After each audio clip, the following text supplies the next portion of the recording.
Hello everyone, welcome to स्वरूप classes PCMB. और आज हम लोग डिस्कस करने वाले हैं torque on a dipole when it is placed in a uniform field and in non uniform field. सबसे पहले इस टॉपिक को बताने से पहले आपको डायपोल्स के बारे में पता होना चाहिए। डायपोल क्या होते हैं, डायपोल मोमेंट क्या होता है। अगर आपको इन चीज़ों के बारे में नहीं पता है तो आपको लिंक जो है वो आपको आई बटन पे मिल जाएगा। वहाँ जाके फर्स्टली डायपोल्स के बारे में जान लें वो क्या होते हैं, डायपोल मोमेंट के बारे में जान लें वो क्या होता है, तभी आई वुड सजेस्ट कि आप इस लेक्चर को कंटिन्यू करें। देखिए यहाँ पर एक चीज़ मैं ऐड करना चाहूँगा, टॉर्क। बिफोर वी अंडरस्टैंड कि डायपोल पे क्या टॉर्क लगती है, many students have a issue कि टॉर्क ही क्या होती है। ठीक है, डेफिनेशन बेसिक तो आपको पता है लेकिन वो आपको बात समझ नहीं आती है। तो फर्स्टली मैं थोड़ा सा आपको इंट्यूशन ग्रो करा देता हूँ what is torque, and then we will see कि क्या चीज़ होती है टॉर्क। देखिए हम लोग जो बेसिक अपनी न्यूटोनियन मैकेनिक्स में पढ़े हुए हैं वो ये बात पढ़े हुए हैं कि किसी भी बॉडी पर फोर्स लगती है। वहाँ पर एक बात ये होती थी, आपको कभी भी ये नहीं बताया जाता था बॉडी की शेप क्या है। आपसे कह दिया गया कार, एक force is acting on a car, लेकिन कार आप लोग ये नहीं बता रहे फोर्स कहाँ लग रही है।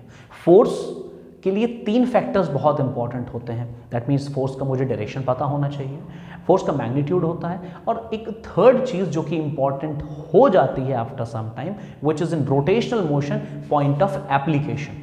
जैसे फोर्स एक बॉडी पर लगा दी गई और फोर्स ने बॉडी को मूव कराया, आप उसका एक्सेलरेशन पता कर लेते हो। लेकिन कभी भी बात इस पे नहीं करी जाती है कि बॉडी की शेप क्या है। जैसे अगर हम लोग, मे बी आपने नोटिस करा हो या ना करा हो, हम लोग जो भी स्टडी करते हैं अपनी उन लॉज ऑफ मोशन में या काइनेमैटिक्स में, वो सारी की सारी बॉडीज हम लोग मानते हैं point masses. Point masses, point masses something which has zero height, zero length, zero breadth, fail, ऐसा मानते हैं। उसका डिमेंशन कितना है, पॉइंट जितना है। तो अगर आप एक बॉडी पे फोर्स लगाओगे then the force is acting on the whole of the body at the same time, तो बॉडी पर कोई भी फर्क नहीं पड़ने वाला और पूरी बॉडी एक साथ ट्रांसलेट करेगी या जो भी आप कराने वाले हो वो करेगी। लेकिन जब हम लोग रोटेशनल मोशन पे आते हैं, रोटेशनल मोशन पे जब हम लोग आते हैं तो रोटेशनल मोशन पे हमें एक बात देखने को मिलती है, हमारी बॉडीज में शेप आ जाती है। बॉडी एक रिंग है, बॉडी एक कैन बी अ डिस्क, और body can be a rectangular lamina, इन सब बारे में बात होती है। तो रोटेशनल मोशन में अचानक से एक चीज़ नई इंट्रोड्यूस जो होती है, जो पिछले वाले सिस्टम को अभी वाले सिस्टम से अलग रखती है, वो है point of application. Point of application. तो अगर सपोज कीजिए मेरे पास ये एक यू में से एक ब्रिक टाइप की रखी है, और अगर आप लोग वो जानते हैं एक चीज़ होती है डोमिनोज। मे बी आपने कभी इनके ट्रेंडिंग वीडियोस देखे होंगे, लोग इनको रेगुलरली बैक टू बैक लगाते हैं और एक को नॉक डाउन करते हैं और सब गिरते चले जाते हैं। तो कुछ ऐसे सिस्टम है। अभी क्या करिएगा ना, हमारे पास एक नॉर्मल कंसेप्शन है कि किसी चीज़ पे फोर्स लगाओगे तो that body will translate with some non zero acceleration. वो बॉडी जो होगी वो ट्रांसलेट करेगी with some non zero acceleration. लेकिन अगर आप यहाँ पर इसको नॉक कीजिए, तक कुछ फोर्स दीजिए यहाँ पर, तो ये बॉडी ट्रांसलेट थोड़ी ना करती है। This body will tend to fall in forward direction like this, like this. तो बॉडी ने यहां पर ट्रांसलेशन नहीं करा है, बॉडी ने यहां पर ट्रांसलेशन नहीं करा है। Now this is something different जो आप देखे हुए हो, फोर्स तो लगा ही लेकिन एक्सेलरेशन नहीं हुआ है। तो बॉडी क्या हो गई है यहां पर बॉडी टर्न हो गई है। और यू कैन से बॉडी आपकी थोड़ी देर बाद आप देखोगे at this position, after some time you find the body in that certain location, and body regularly ground की तरफ बढ़ती जाएगी, एंड फाइनली तब तक बढ़ जाएगी बॉडी टिल ये इस टाइप से गिर नहीं सकती। तो यहाँ पर हुआ क्या है, यहाँ पर आपने लगाई फोर्स है लेकिन बॉडी ट्रांसलेट नहीं करी है। बॉडी क्या करी है, रोटेट करी, और यूं से बॉडी अपने एक पॉइंट के अबाउट टर्न होके गिर गई है। तो इस फोर्स ने क्या करा, इस फोर्स ने प्रोड्यूस कर दी है टर्निंग, इस फोर्स ने प्रोड्यूस करनी है टर्निंग। तो हम लोग कहेंगे ये जो अप्लाइड फोर्स है ना, this cause, okay let me write it clearly, this cause turning। तो हम लोग ये कहेंगे इस फोर्स ने एक ऐसा इफेक्ट प्रोड्यूस करा है that is capable of rotating the body. तो यहां पर आपकी टर्निंग हो गई है। दैट मीन्स ये फोर्स बिहेव करेगी as a torque, as a torque. देखो बहुत सारी चीजें, मैं सिर्फ छोटा सा आपको एक ओवरव्यू दे रहा हूं। लाइक फॉर से मैं एग्जाम्पल थोड़ा सा चेंज करता हूँ, ओके मैं इसको डिलीट करता हूँ, एक और एग्जाम्पल आपको देता हूँ। जैसे सपोज कीजिए हम लोग सभी लोग जानते हैं स्कूल्स में, कॉलेजेस में एक बहुत कॉमन गेम हम लोगों के साथ जो है वो पेन फाइटिंग है। Pen fighting is the most common game जो ईजिली सब लोग खेलते पकड़े गए हैं, पेन भी डिपॉजिट्स हुए हैं, सब कुछ हुआ है। तो करते क्या पेन फाइटिंग में? पेन फाइटिंग में आपके पास एक अपना ऑपोजिशन पार्टी का कोई बंदा होता है, उसका पेन होता है और आपका एम होता है कि उसके पेन को गिराना है। कैसे गिराते हो? You simply knock the pen at the one of its and, you knock the pen eight one of its ends and what you notice कि जो आपका पेन होता है it's start turning. Of course translate भी होता है, मुझे पता है, लेकिन अगर आप उसको हिट करते हो then pen suddenly start rotating. और आप क्या सोचते हो कितना तेज मारो तो मेरा पेन इतना तेज घूमे कि जो ऑपोजिशन पार्टी का पेन है उस पर एक स्ट्रोक लगे और वो टेबल से नीचे जाए। तो आपको पता नहीं है, बट आपने यहां पर जो नॉक करा है that force, that is a force जो आपने लगाई है, लेकिन उस फोर्स ने कर दी है टर्निंग। तो आपकी फोर्स ने प्रोड्यूस करी है टर्निंग। तो आपने उस बॉडी के अंदर जो चीज इंट्रोड्यूस करी है that something is called torque, that something is called torque. उस फोर्स ने ये एक ऐसा टर्निंग इफेक्ट प्रोड्यूस करा है और जो टर्निंग इफेक्ट प्रोड्यूस हुआ है उसको हम लोग बोल रहे हैं टॉर्क। अभी आपके पास एक और कंसेप्शन होता है, आप ऐसा क्यों नहीं करते कि पेन आपका रखा है और आप उसे यहां हिट करो? तो आपको पता है यार यहां पर अगर मारूंगा तो पेन उतनी तेजी से घूमेगा। ये एक इनबिल्ट कंसेप्शन है आपके माइंड में, ये आपका बाय डिफॉल्ट आपके ब्रेन में है कि अगर मैं इसको यहां से मारने वाला हूं then it's going to get a larger speed, ठीक है ना। तो लेकिन मैं यहां से मारूंगा तो इट विल फील हैवी और पेन इतनी तेजी से घूमने वाला नहीं है। तो तुम सडनली क्या करते हो, यहां पे हिट करते हो। तो अपने आप मैनेज कर रहे हो कि अगर ये दूरी ज्यादा है तो पेन घूमेगा जबरदस्त, मतलब पेन में टर्निंग जबरदस्त होगी। बस यही टॉर्क है। तो टॉर्क क्या करते हो, मतलब आप अननोइंगली, अनपर्पसली, नॉन डिलिबरेटली ये बात जानते हो कि अगर मैं ऐसा करने वाला हूं तो टर्निंग ज्यादा प्रोड्यूस होगी। तो यही डिस्टेंस और जो फोर्स तुम यहां से लगाते हो वही टॉर्क है। बस टॉर्क कुछ फील मत करो, फोर्स ही कॉज कर रही है टर्निंग, बस फोर्स को तुम्हें एक अप्रोप्रिएट प्लेस पे लगाना पड़ेगा, ठीक है ना। कुछ भी करो, कैसे भी करो, टर्निंग कॉज करो। पंखा घूम रहा है, पंखे के एक एंड पे हाथ मार दो, पंखा घूमना चालू हो जाएगा। हाँ, घूमने के लिए पॉइंट जिसके अबाउट घूमता है वो इंपॉर्टेंट होता है, उसको एक्सेस ऑफ रोटेशन कहते हो। तो ये चीज सिंपली टॉर्क के बारे में है। आई होप कुछ आपको बेसिक एसेंस मिला होगा। एक चीज और ऐड कर देता हूं, एक चीज हम लोग और ऐड कर देते हैं। अगर ये एक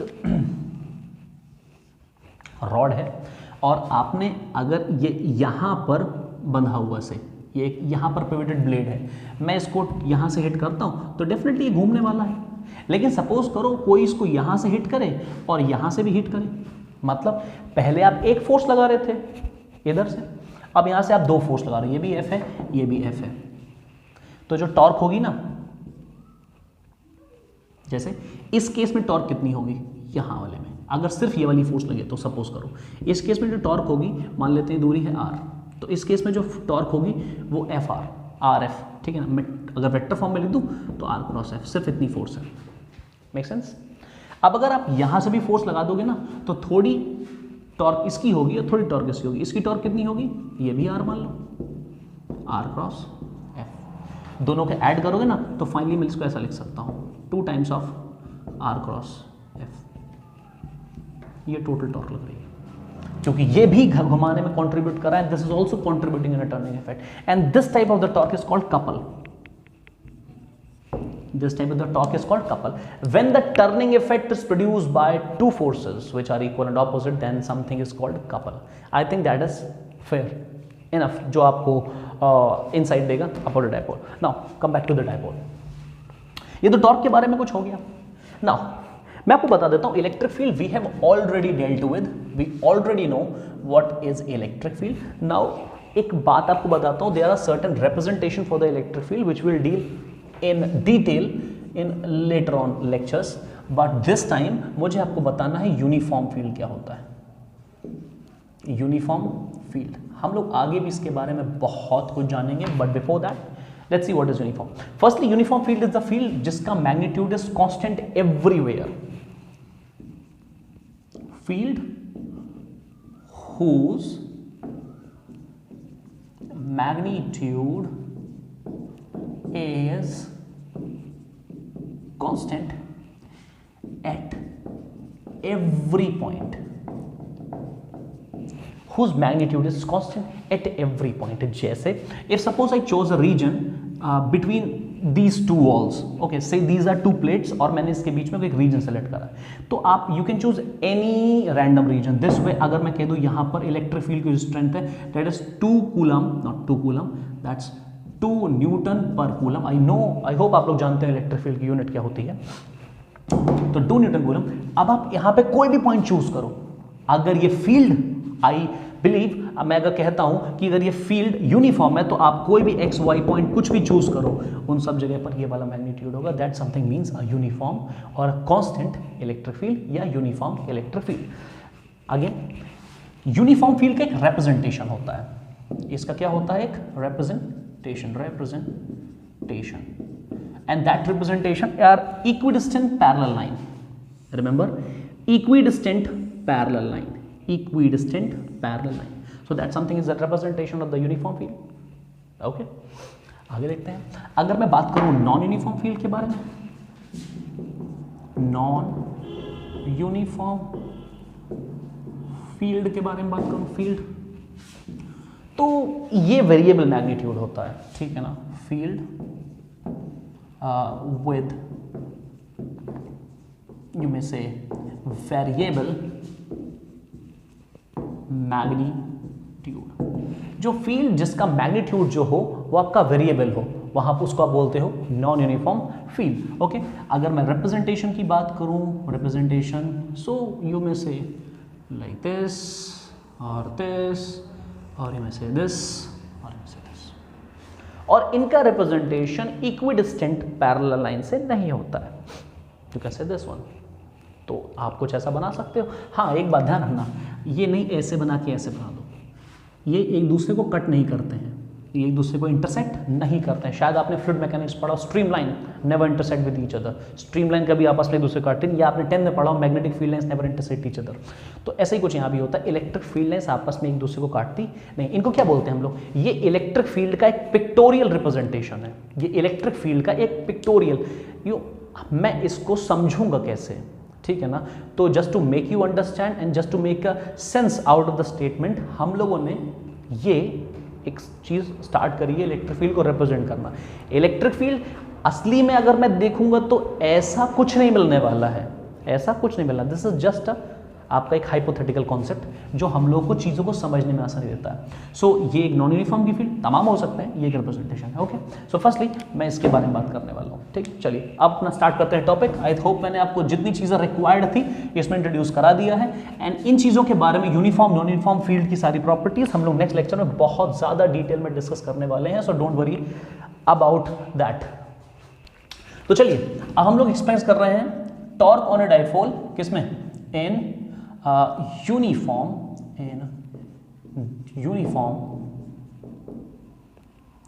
फील्ड. आई होप आप लोग पढ़ पाए इसे, मैंने ज़्यादा अच्छा नहीं लिखा है. सो यूनिफॉर्म फील्ड में फर्स्ट में तो ड्रॉ कर लेते हैं डायग्राम इसका और फिर हम लोग इसको देखते हैं. ओके. देखिए मैं पहले ड्रॉ कर रहा हूँ यूनिफॉर्म फील्ड.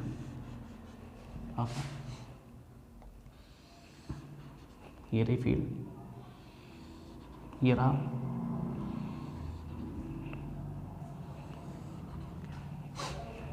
डन. अब आप समझो इस चीज को बच्चों.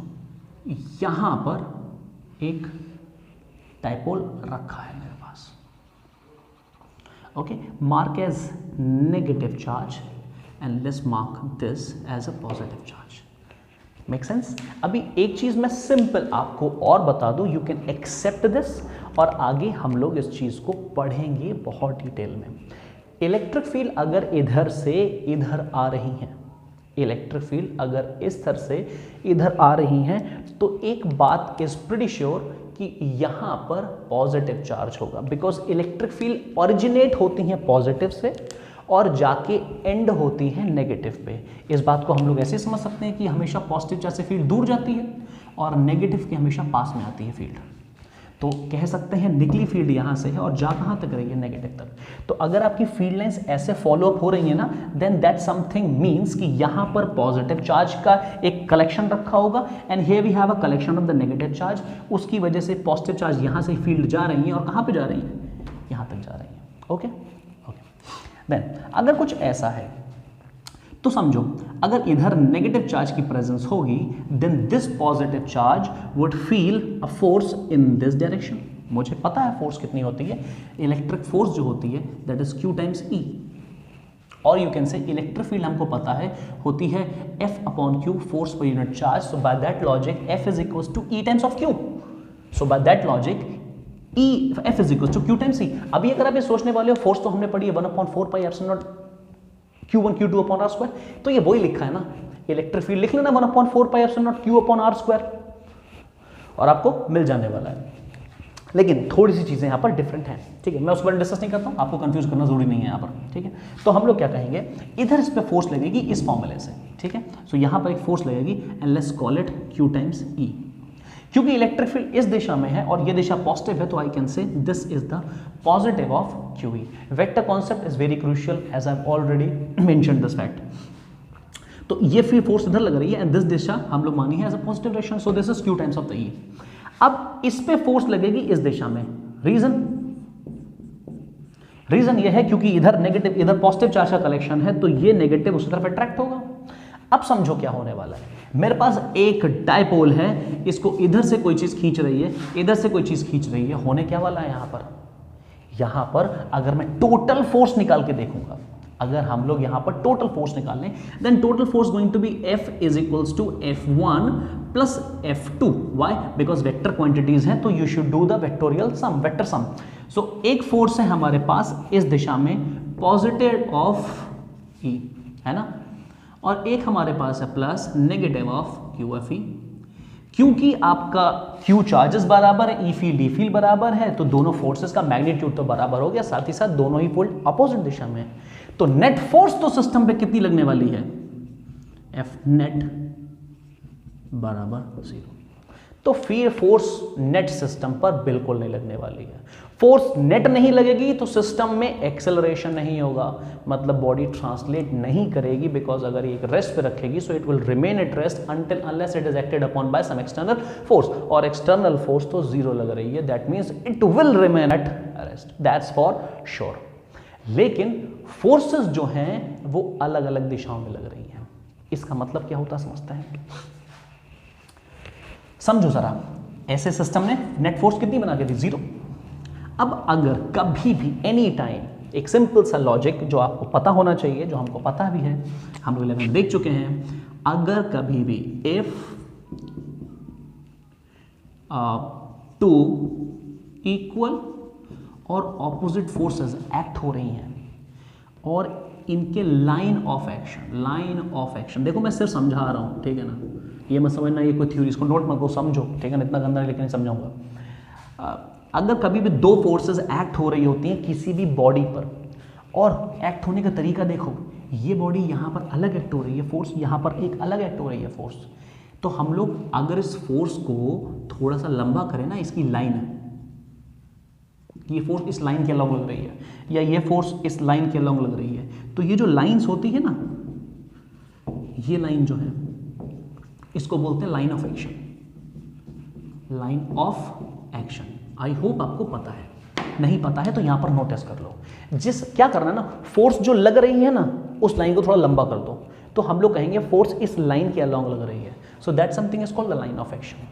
जब दो फोर्सेस सिस्टम पर लगती हैं और उनकी लाइन ऑफ एक्शन अलग अलग होता है, समझो, अगर कभी भी सिस्टम पे दो फोर्सेस लग रही हैं या एक फोर्स, चलो दो मान लो, दो फोर्सेस सिस्टम पे लग रही हैं और उनका लाइन ऑफ एक्शन अलग अलग है, तो वो हमेशा बनाती हैं torque, they will always constitute a torque, और बेहतर फॉर्म में we call it couple, we call it couple. अरे खुद ही सोच लो ना, यहाँ पर तुम्हारे पास एक रॉड लगी, यहाँ पर एक धागा बंधा हुआ है, यहाँ पर एक धागा बंधा है, अगर कोई पर्सन इसे उधर खींचेगा तो ये क्या होने वाला है, ये सीधा हो जाने वाला है ऐसे, और ये इधर आ जाएगा धागा और ये धागा इधर आ जाएगा।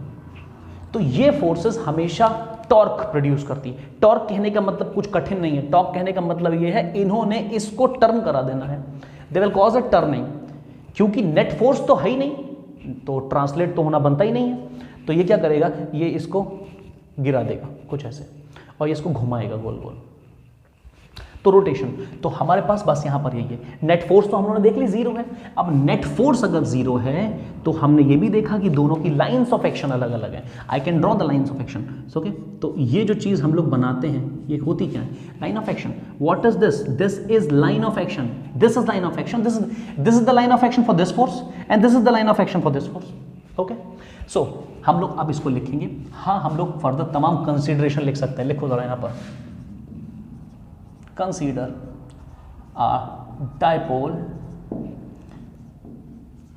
placed in, okay, एक और चीज ऐड कर देता हूं यहां पर, consider dipole of dipole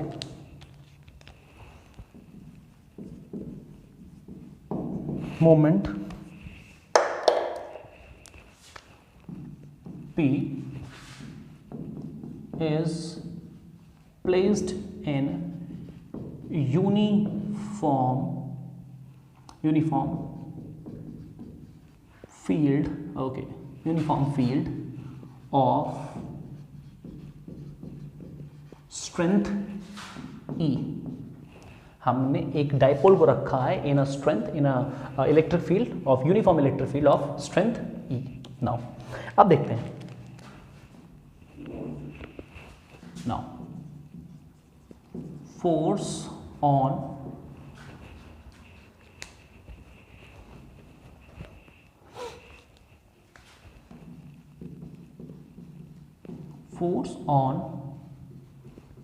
charge plus q पे कितनी फोर्स लग रही है, and that something means F is equals to Q times E, done. और ये लग रही है हमारे पास, अगर आप डायरेक्शन बताना चाहेंगे, अलोंग द फील्ड। ये फोर्स कैसे लग रही है, this field is acting along the field. Now similarly force on charge minus Q कितने लग रही है, no force you can, okay, make it F1 F2, this is Q times E, there's something minus। देखो मैं यहां पर सिर्फ आपको समझाने लिख रहा हूं, positive sine itself enough to say कि ये फोर्स इधर लग रही है, एंड यहां पर भी negative sign is enough to say the direction of the force and electric field are opposite. जैसे आपने एक एक्सप्रेशन देखा हुआ था ना, F is equal to minus KX, जहां पर माइनस साइन बताता था कि displacement is opposite to the force, तो जहां पर माइनस साइन आ जाता है ना, तो इंटरप्रिटेशन आप यहां पर निकालते हैं। हालांकि हर जगह माइनस साइन का मतलब यही नहीं होता है, डिपेंड की वो वेक्टर क्वांटिटी या स्केलर क्वांटिटी है, ओके, वो बाद में कोई बात करेंगे जब हम लोग आ जाएंगे वहां पर। सो दिस इज अलोंग या opposite to field, okay. Remember मैं आप बात को समझाने के लिए कह रहा हूं। सो हम लोग देख सकते हैं net force F is equals to F1 vector plus F2 vector। If you add these things, this is plus of QE vector and this is plus minus of QE vector, and you're going to get C0, okay. So हम लोग कहेंगे कि हम लोगों की dipole पे लग रही है नेट फोर्स 0। मैं इसको इधर लिखता हूं, okay.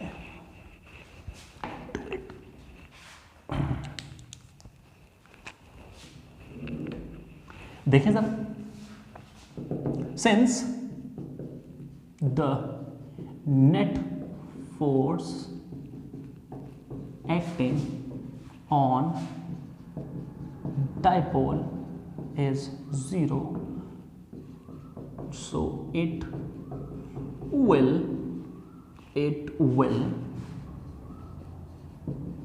remain at rest। so आप कह सकते हैं it will remain at rest or it will not translate, but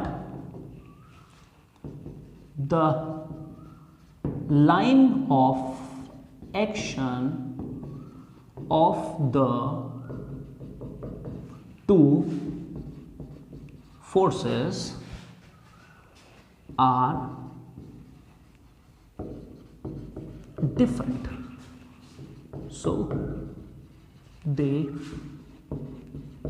constitute, okay, So they constitute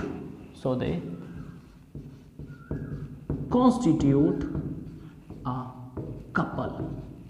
They will constitute a couple, or you may simply say torque. Okay, so they will constitute a couple. ये एक couple constitute करेंगे which will turn the dipole. मैं लिख सकता हूं लेकिन आवश्यकता नहीं है. सो हम लोग ऐसा लिख सकते हैं इसको. आई होप बात क्लियर है. दोनों फोर्सेस आपकी जीरो हैं सम अप होके, ठीक है ना, और इनके लाइन ऑफ एक्शन डिफरेंट है, और जब भी लाइन ऑफ एक्शन डिफरेंट होते हैं then those forces cause turning. अभी आप कहोगे सेम लाइन ऑफ एक्शन होंगे तो क्या टॉर्क नहीं होगी? बिल्कुल नहीं होगी, बिल्कुल भी नहीं होगी. अगर लाइन ऑफ एक्शन सेम है, देख लो, कंसीडर कर लो ना, यहां पर अगर एक रॉड ले लोगे और उसको कोई इधर से भी खींचे इधर से भी खींचे और बराबर फोर्स से, ओके, तो कहां टर्निंग होने वाली है?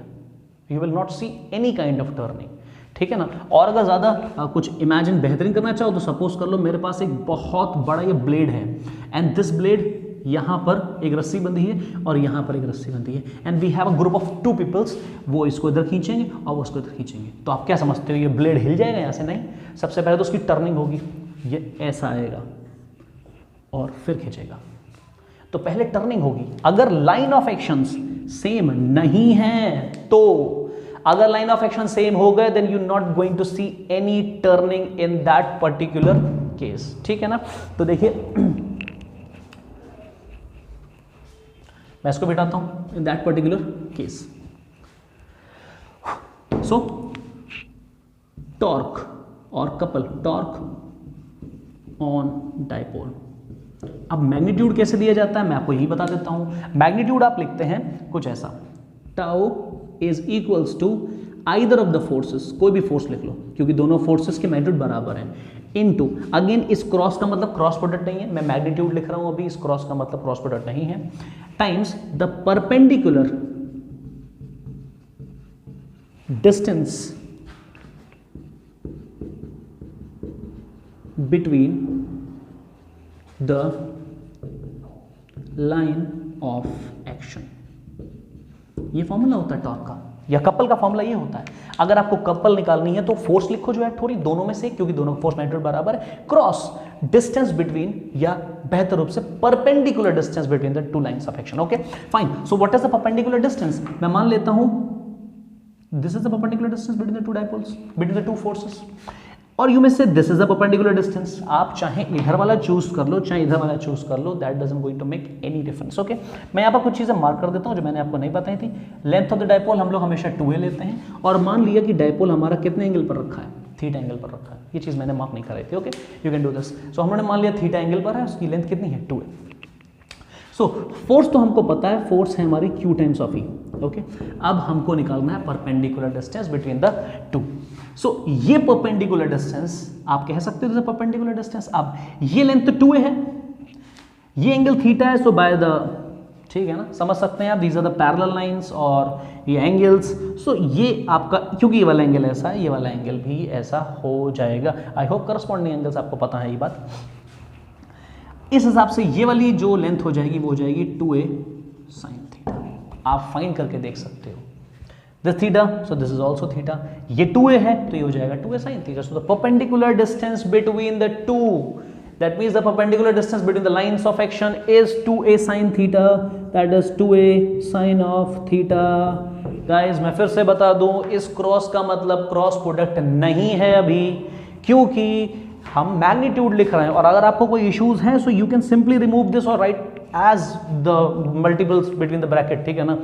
क्रॉस प्रोडक्ट नहीं है क्योंकि अभी कोई भी वेक्टर टर्म नहीं लिखा है. जब तक कोई वेक्टर टर्म के साथ आप क्रॉस नहीं बनाते हैं, that cross does not means मतलब वेक्टर प्रोडक्ट. ये मैं स्केलर्स की फॉर्म में लिख रहा हूं, इस वजह से ये क्रॉस का मतलब क्रॉस प्रोडक्ट नहीं है.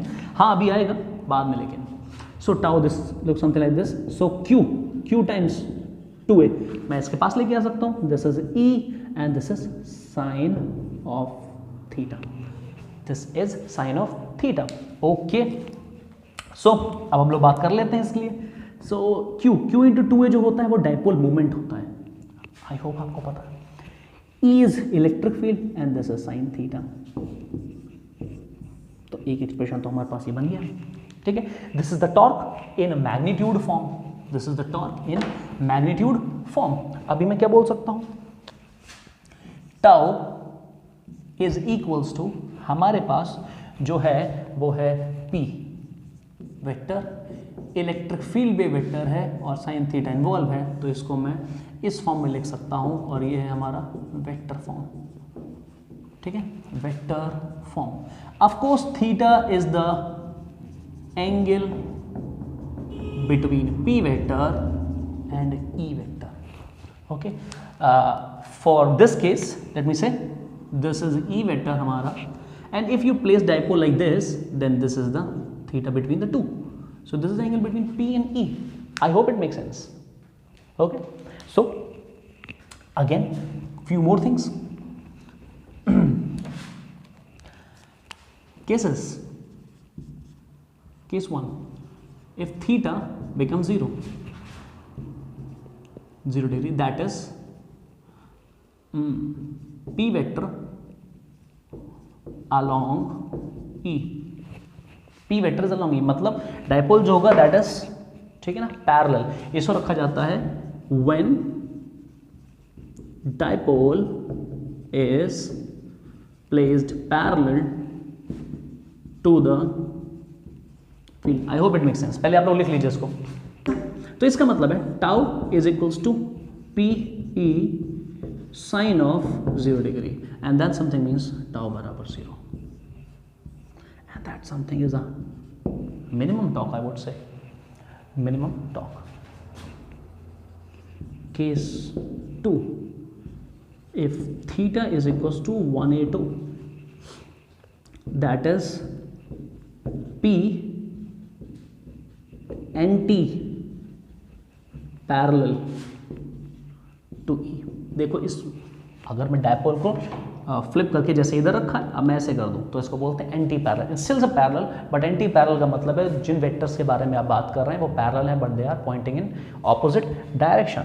सो you may say this something is also PE sine of 180 and this is also 0, so this is also minimum value. Done everyone? Again we have another case, which say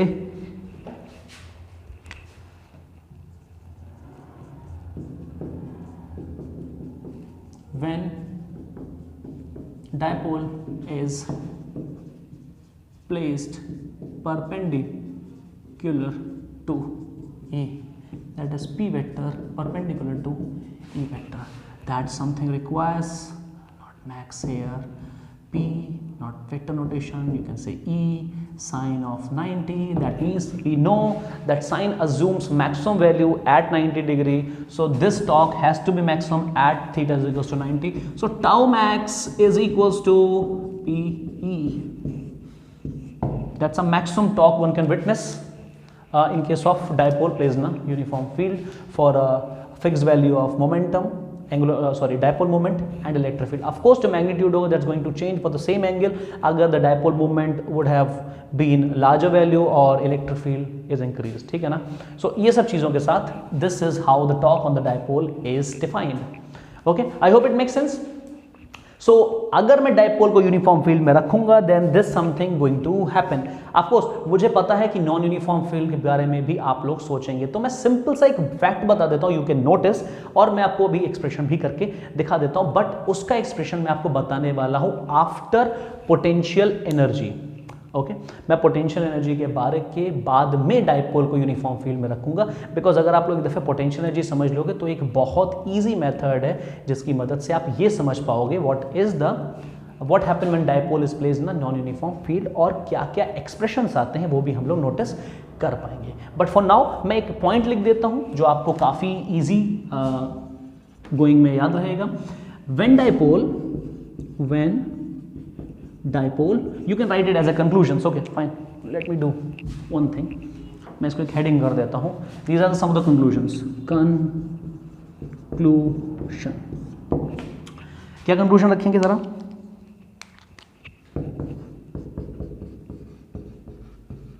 When dipole is placed in uniform electric field it only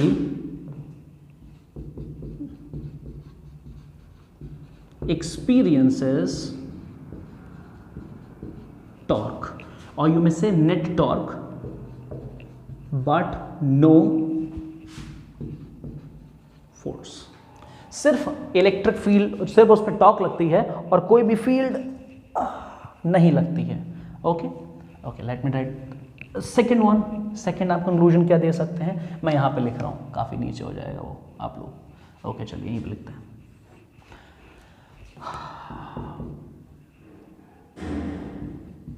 When dipole is placed in non-uniform electric field, then it experiences both torque and force. Okay, तो जब आप लोग dipole को non uniform field में रखोगे तो उस पर फोर्स भी लगेगी और उस पर टॉर्क भी लगेगी. ओके, सो इतना तो मैंने कंक्लूजन दे दिया. ये पॉइंट आप याद रख सकते हैं, कई दफ़े पूछा भी जाता है इन 1 मार्क, आपको पता होना चाहिए. But how you rigorously define it और डिराइव इट, ये मैं आपको पोटेंशियल एनर्जी के डेरिवेशंस के बाद बताऊंगा. ठीक है ना. फॉर नाउ आप इसको रख सकते हैं. और चलिए हम लोग शुरू करते हैं नेक्स्ट वाला कि व्हाट हैपन या what is the energy of a dipole when it is placed in a uniform field. Okay चलिए.